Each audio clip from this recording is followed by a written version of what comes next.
गई है, revenue leakage पर रोक लगी है और डिजिटल माध्यमों को अपनाने से पारदर्शिता आई है। पिछले 5 साल में उत्तर प्रदेश निरंतर रेवेन्यू सरप्लस स्टेट बना हुआ है। 2023-24 में उत्तर प्रदेश में जीडीपी ग्रोथ 11.6% रिकॉर्ड की गई है। 2017 से पहले उत्तर प्रदेश की अर्थव्यवस्था 12 लाख करोड़ रुपए की थी, जो 2024-25 में बढ़कर 27.5 लाख करोड़ रुपए पर पहुंच रही है। विकास के नए लक्ष्य हासिल करते हुए उत्तर प्रदेश ने आस्था को आर्थिकी से जोड़ने का नया मॉडल भी दुनिया के सामने रखा है। काशी कॉरिडोर, अयोध्या धाम में प्रभु राम के मंदिर के निर्माण से धार्मिक पर्यटन के जिस नए युग का सूत्रपात हुआ, विश्व ने उसका चरमोत्कर्ष महाकुंभ के दिव्य भव्य एवं विराट आयोजन में देखा। महाकुंभ में शामिल हुए 66 करोड़ 30 लाख से ज्यादा श्रद्धालु में से करोड़ों श्रद्धालुओं ने पुण्य की डुबकी के बाद उत्तर प्रदेश के अन्य धार्मिक स्थलों की तीर्थ यात्रा की। श्रद्धालुओं के आने जाने, ठहरने, खाने पीने और खरीदारी से जहां उत्तर प्रदेश की अर्थव्यवस्था में 3.5 लाख करोड़ से ज्यादा की वृद्धि हुई है, वहीं 5 नए धार्मिक पर्यटन कॉरिडोर विकसित हुए। संस्कृति से समृद्धि के बीच समन्वय और आस्था से आजीविका के नए अवसरों का निर्माण कैसे हो सकता है, उत्तर प्रदेश ने सांस्कृतिक संरक्षण से सिद्ध कर दिया है। उत्तर प्रदेश में तीव्र गति वाले विकास का यह नया वर्ष है। माननीय मुख्यमंत्री योगी आदित्यनाथ जी के नेतृत्व में यशस्वी प्रधानमंत्री नरेंद्र मोदी जी के सपनों एवं विजन के अनुरूप डबल इंजन सरकार उत्तर प्रदेश को 2027 तक $1 ट्रिलियन की अर्थव्यवस्था बनाने के लिए मिशन मोड पर कार्यरत है। डबल इंजन सरकार भय, भूख, बेरोजगारी को पीछे छोड़ विकसित उत्तर प्रदेश के सपने को साकार कर रही है। करके दिखाए जो, डबल इंजन सरकार है वो।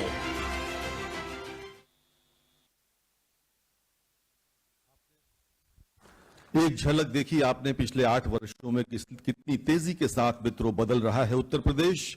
तो देवियों और सज्जनों, 2017 में 7वीं पायदान से आज उत्तर प्रदेश को देश की दूसरी सबसे बड़ी अर्थव्यवस्था तक सफलतापूर्वक लाने वाले और बहुत शीघ्र उत्तर प्रदेश को देश की सबसे बड़ी अर्थव्यवस्था बनाने को कृत संकल्पित उत्तर प्रदेश के लोकप्रिय मुख्यमंत्री आदरणीय योगी आदित्यनाथ जी को मैं उनके आशीर्वचन के लिए अत्यंत आदरपूर्वक आमंत्रित करता हूं।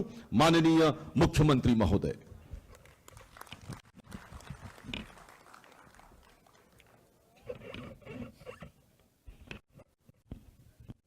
मित्रों,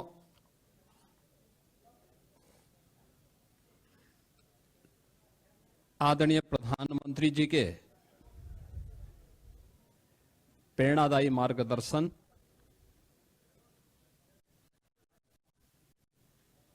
और उनके विजनरी नेतृत्व में सेवा, सुरक्षा और सुशासन के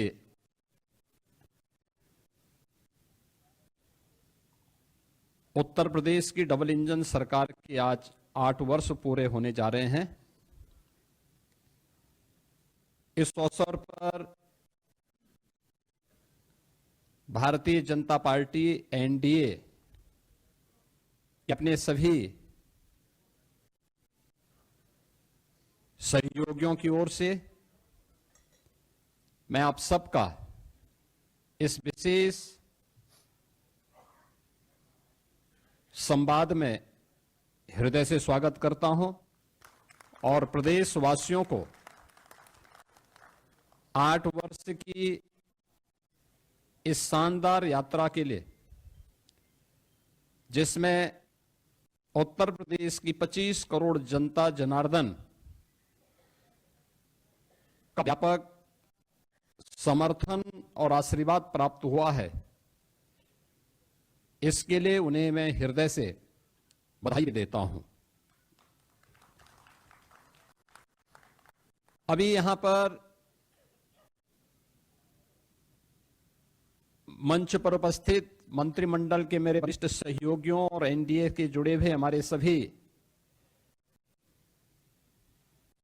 वरिष्ठ नेताओं ने 8 वर्ष की इन उपलब्धियों को लेकर के उत्तर प्रदेश की इस यात्रा को डबल इंजन सरकार ने कैसे आगे बढ़ाया है, इससे संबंधित एक रिपोर्ट कार्ड आपके सामने प्रस्तुत किया है और एक लघु वीडियो फिल्म के माध्यम से भी उसे प्रस्तुत करने का प्रयास किया गया है।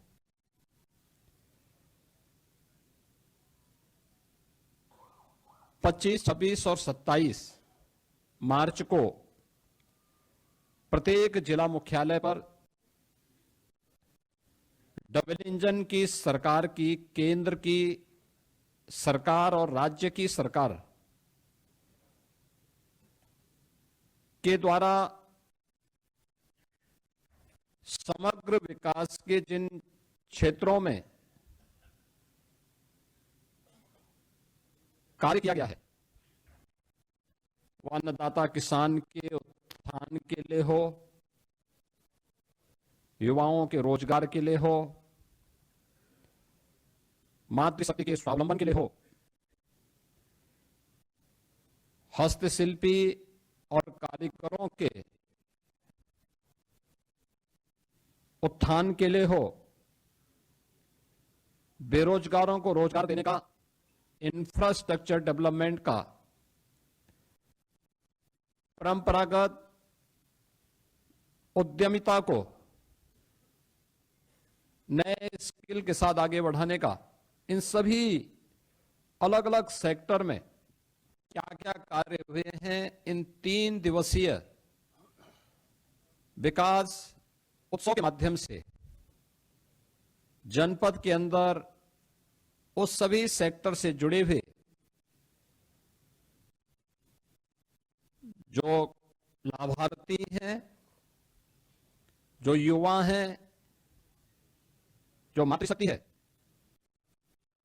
जो उद्यमी हैं, इन सभी के सम्मान से संबंधित और विकास की इन योजनाओं के प्रति जनता जनार्दन की प्रति कृतज्ञता ज्ञापित करने के लिए ये 3 दिवसीय कार्यक्रम कल से प्रत्येक जनपद मुख्यालय में प्रारंभ होने जा रहे हैं। और इसीलिए मैंने आज आवश्यक समझा कि अपने सहयोगियों के साथ हम इस संवाद के माध्यम से आपके सामने इन 8 वर्षों की इस यात्रा के बारे में बताएं। आप में से ज्यादातर लोग जानते हैं 8 वर्ष पहले उत्तर प्रदेश की स्थिति क्या थी, उत्तर प्रदेश की पहचान क्या थी, उत्तर प्रदेश की अर्थव्यवस्था और उत्तर प्रदेश का इंफ्रास्ट्रक्चर क्या था, ये किसी से छुपा हुआ नहीं है। ये वही उत्तर प्रदेश है जिसके सामने पहचान का संकट था। ये वही उत्तर प्रदेश है जहां पर किसान आत्महत्या करता था, युवा पहचान के लिए मोहताज था, बेटी और व्यापारी असुरक्षित थी। यह वही उत्तर प्रदेश है जिसने दंगों के माध्यम से बिगड़ती हुई अपनी अर्थव्यवस्था को देखा है, झेला है। अराजकता के तांडव को किस हद तक अव्यवस्थित क्या कर दिया गया था, इन सभी बातों को उत्तर प्रदेश ने देखा है, झेला है। लेकिन प्रदेश वही, तंत्र वही, केवल सरकार बदलने से कैसे व्यापक परिवर्तन लाया जा सकता है, यह इन 8 वर्षों में उत्तर प्रदेश की जनता जनार्दन ने महसूस किया होगा, हर तबके के लोगों ने महसूस किया होगा। इन 8 वर्षों में जनता जनार्दन के लिए भारतीय जनता पार्टी और एनडीए की ओर से जो कार्यक्रम तय किए गए, उनका प्रभावी क्रियान्वयन किस रूप में हुआ है, ये आज इसी से आप देख सकते हैं कि जो उत्तर प्रदेश 8 वर्ष पहले बेमारू राज्य माना जाता था, देश के विकास का बैरियर माना जाता था, जिस उत्तर प्रदेश को 8 वर्ष पहले केवल एक श्रम शक्ति के रूप में लोग जानते थे, आज वही उत्तर प्रदेश 8 वर्ष बाद देश की अर्थव्यवस्था ग्रोथ इंजन बनकर के उभरा है। आज वही उत्तर प्रदेश 8 वर्ष की इस यात्रा के दौरान देश के अंदर अर्थ पुंज बनकर के उतरा है, अर्थ शक्ति के रूप में उभरा है। आज यही उत्तर प्रदेश प्रत्येक सेक्टर में जो देश के विकास का एक बैरियर माना जाता था, आज वही उत्तर प्रदेश देश के विकास का ब्रेक थ्रू बनकर के उसको एक नई दिशा देने के लिए हर एक सेक्टर में आगे बढ़ता हुआ दिखाई दे रहा है। खासतौर पर अगर मैं एग्रीकल्चर सेक्टर की ही बात करूं, 2017 के पहले उत्तर प्रदेश के अंदर ये क्षेत्र पूरी तरह विकसित था। हम लोगों ने हमेशा इस बात को माना है कि विकास की जो ये अवधारणा है, हमें पहले अपने उन सेक्टर को चिन्हित करना पड़ेगा जिसमें हमारे लिए सबसे आसान और सबसे महत्वपूर्ण संभावना है। उत्तर प्रदेश प्राचीन काल से ही इस दिशा में 2 सेक्टर में बहुत आगे बढ़कर के काम करने वाला राज्य रहा है। इसमें एक कृषि प्रधान देश, प्रकृति और परमात्मा के असीम कृपा का यह प्रदेश, अत्यंत उर्वरा भूमि, पर्याप्त मात्रा में जल संसाधन, हमारे पास एक बड़ी आबादी यहां निवास करती है। इन सबको उचित और व्यवस्थित नियोजित करके हम देश के लिए खाद्यान्न उत्पादन का एक बास्केट बनकर के उभर सकते थे। तकनीक का उपयोग करके किसानों की आमदनी को कई गुना आगे बढ़ा सकते थे। लेकिन 17 के पहले उत्तर प्रदेश का किसान आत्महत्या कर रहा था। 17 के पहले उत्तर प्रदेश के अंदर कृषि सेक्टर में एक वीरानी छाई हुई थी। लेकिन इन 2017 के बाद डबल इंजन की सरकार ने जो व्यापक परिवर्तन किए हैं वह हम सबके सामने है। आपने देखा होगा जो कृषि की दर थी उत्तर प्रदेश में, वह 2016-17 तक केवल 5% के आसपास थी। आज बढ़कर के 13.5% से अधिक हुई है। और उत्तर प्रदेश की जीडीपी में इसके कारण 28% की बढ़ोतरी आज देखने को मिल रही है। और इसकी शुरुआत हमारी कैबिनेट ने, पहले ही कैबिनेट ने की थी। प्रदेश के अंदर 36,000 करोड़ रुपए की लागत से लघु और सीमांत किसानों के कर्ज माफी के कार्यक्रम को लेकर के आज उसी का परिणाम है कि जिस प्रदेश में 16-17 तक कुल यहां पे 557 लाख मीट्रिक टन खाद्यान्न का उत्पादन होता था, आज उसी प्रदेश में हम लोग गत वर्ष ही 668 लाख मीट्रिक टन से अधिक खाद्यान्न का उत्पादन किए हैं। यानी ये 20% खाद्यान्न के उत्पादन में बढ़ोतरी एक वर्ष में ही उत्तर प्रदेश के अंदर देखने को मिली है। प्रधानमंत्री ऋण मोचन की योजना से लेकर के प्रधानमंत्री किसान सम्मान निधि की योजना तक हर एक क्षेत्र में आज किसान को डीबीटी के माध्यम से धनराशि जाती है। देश में आज के दिन पर प्रधानमंत्री किसान सम्मान निधि में 2,61,000 से अधिक किसानों को 80,000 करोड़ रुपए से अधिक की धनराशि डीबीटी के माध्यम से उनके खातों में गई है। प्रदेश के अंदर सिंचाई की क्षमता में व्यापक बढ़ोतरी हुई है। ये वही प्रदेश है वर्षों से जहां पर सिंचाई की परियोजनाएं लंबित पड़ी हुई थी। अर्जुन सहायक हो, बाणसागर हो, सरयू नहर राष्ट्रीय परियोजना हो, 40 वर्षों से योजनाएं लंबित पड़ी हुई थी। इस दौरान इन 8 वर्ष के अंदर प्रदेश सरकार ने, डबल इंजन की सरकार ने प्रधानमंत्री कृषि सिंचाई योजना का सहयोग लेकर के इन सभी परियोजनाओं को पूर्ण किया। लगभग 23 लाख हेक्टेयर के अतिरिक्त सिंचाई की सुविधा उत्तर प्रदेश के अन्नदाता किसानों को दी। प्रदेश के अंदर कृषि विज्ञान केंद्र स्थापित कराए। प्रदेश के अंदर कृषि विश्वविद्यालयों का उन्नयन किया। एक नए कृषि विश्वविद्यालय की स्थापना के लिए और 20 नए कृषि विज्ञान केंद्रों को कुछ सेंटर ऑफ एक्सीलेंस स्थापित करने की दिशा में कार्य प्रारंभ किए। टेक्नोलॉजी मिली, अच्छे बीज मिले। परिणाम क्या हुआ? धान में, गेहूं में, दलहन में, तिलहन में, श्रीअन्न में, हर एक सेक्टर में उत्तर प्रदेश एक नई स्पीड के साथ आगे बढ़ता हुआ दिखाई दिया। इसकी झलक मैं इसी बात से आपको देता हूं कि उत्तर प्रदेश में 2017 के पहले जो चीनी उद्योग लगभग बंदी के कगार पर था, अनुमान करिए व्यापक आंदोलन चलते थे, किसान अपने खेतों में आग लगाता था। वर्षों तक, जब 2017 में हम लोग आए थे तो 2008-9 से लेकर के 2017 तक गन्ना किसानों का गन्ना मूल्य का हजारों करोड़ रुपया बकाया था चीनी मिलों पर। सरकारें चीनी मिलों को औने पौने दाम पे बिक रही थी। आज भी माननीय उच्चतम न्यायालय में मामला चल रहा है, लेकिन हमारी सरकार आई, हमने एक भी चीनी मिल को बंद नहीं किया।